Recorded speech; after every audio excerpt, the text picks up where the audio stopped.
आगे पहुंच अभी तो आवाज जाएगी। जी जी कोई बात नहीं, मैं फोटो ले रहा था। 34वीं आज हमारे स्वतंत्रता संग्राम सेनानी बाबू आसाराम जी की 34वीं पुण्यतिथि पर उन्हें भावभीनी श्रद्धांजलि अर्पित करती हूँ।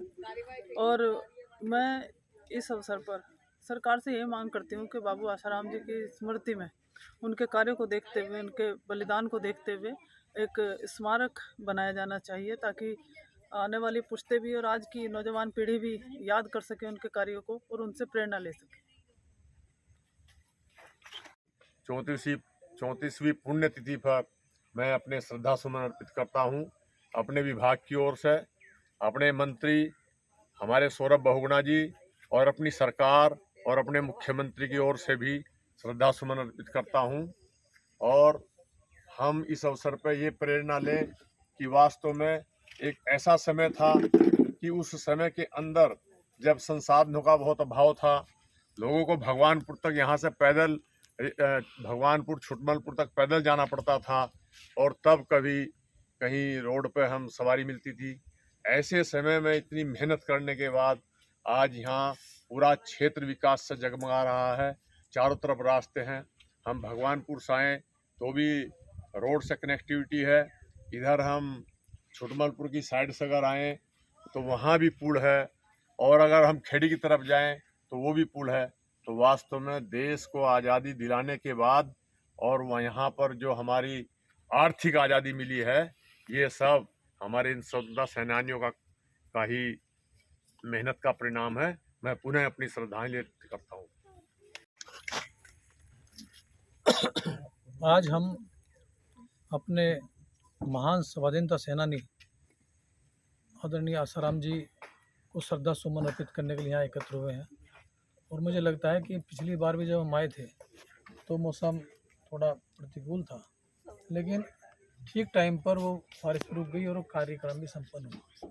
तो कोई भी काम हो, जब अच्छा काम होता है, जब हम अपने पूर्वजों को याद करते हैं, जब हम पूर्वजों को श्रद्धा लेते हैं, तो हमारे जो ग्रह भी ठीक हो जाते हैं।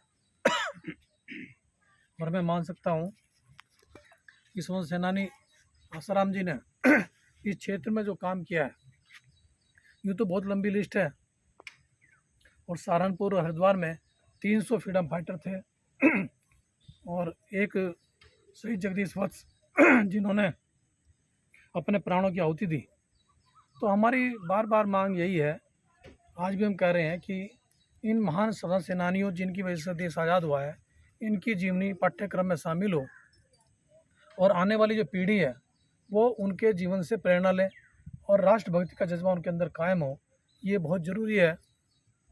और मैं बड़े भाई श्यामवीर जी से भी निवेदन करूंगा कि इस तरह का एक प्रस्ताव शासन को भेजा जाए। कम से कम अगर ज़्यादा नहीं कर सकते तो जूनियर हाई स्कूल स्तर तक एक पाठ्यक्रम अपने अपने क्षेत्र में अलग अलग, जैसे मान लिया भगवानपुर है तो यहाँ के सेनानियों का पाठ्यक्रम उसमें शामिल हो, इसी तरह से नारसन में नारसन का हो जाए। तो इससे क्या होगा कि लोग अपने पूर्वजों को याद कर सकेंगे, नई पीढ़ी रूबरू हो सकेगी उनसे और उनके अंदर भी राष्ट्रभक्ति जज्बा कायम हो सकेगा। जय हिंद, जय भारत, नमस्कार।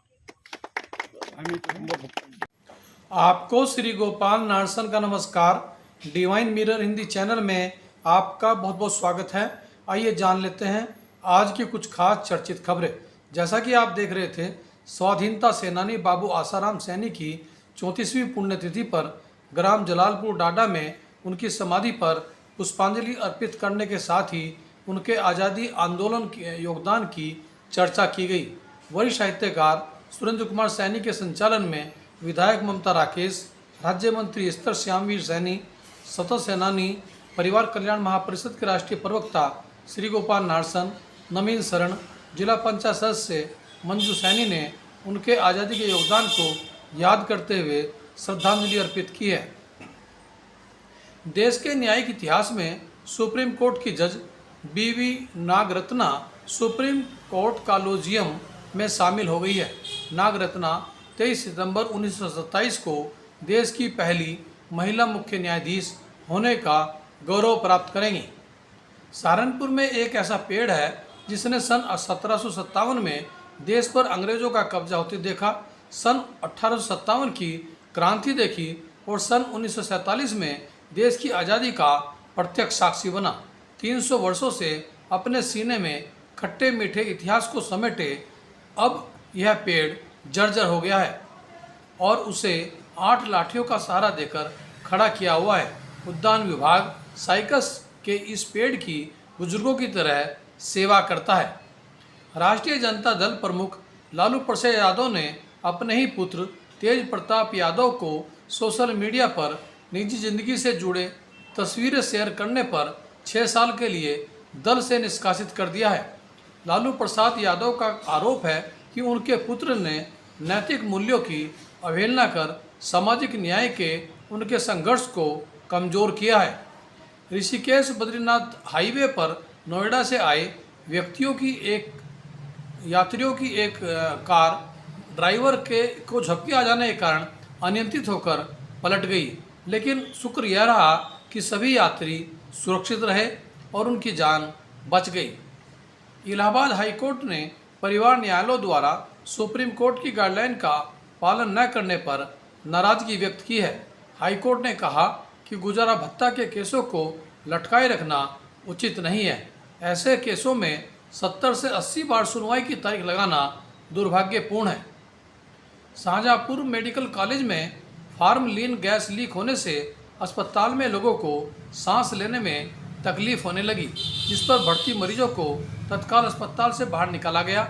इस दौरान भगदड़ में एक मरीज की जान चली गई।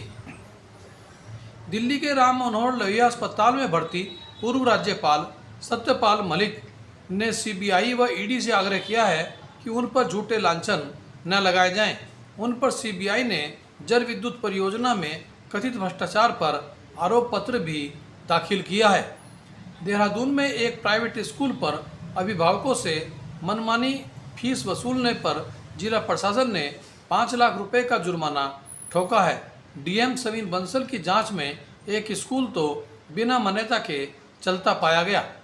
सढ़ौली गांव में ब्राह्मण त्यागी भूमिहार समाज ने भगवान परशुराम के जन्मोत्सव का भव्य आयोजन किया, जिसमें ब्राह्मण एकता पर बल देने के साथ ही भगवान परशुराम के बताए मार्ग पर चलने की अपील की गई। देखिए इस कार्यक्रम की एक झलक और उसके बाद आज का हमारा प्रेरक वीडियो। राम जी की जय। ओम नमो पार्वती पते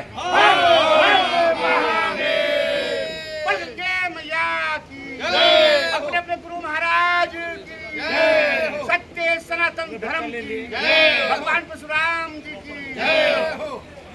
उठानी पड़ेगी मंच पे कि कहीं ना कहीं हमारे ब्राह्मणों को आगे रखना चाहिए। हमारे बीच में हमारे यशस्वी पूर्व कैबिनेट मंत्री प्रदेश अध्यक्ष श्री मदन कौशिक जी आ गए, उनका तालियों से बजाकर स्वागत करें। मदन कौशिक जी, मदन कौशिक जी, मदन कौशिक जी। अव्यक्तिशाली रूहानी रॉयल्टी और प्योरिटी की पर्सनैलिटी धारण करो। दुख अशांति की उत्पत्ति अपवित्रता से होती है। जहां अपवित्रता नहीं वहां दुख अशांति कहां से आई। आप सब पतित पावन बाप के बच्चे मास्टर पतित पावन हो, तो जो औरों को पतित से पावन बनाने वाले हैं वह स्वयं तो पावन होंगे ही।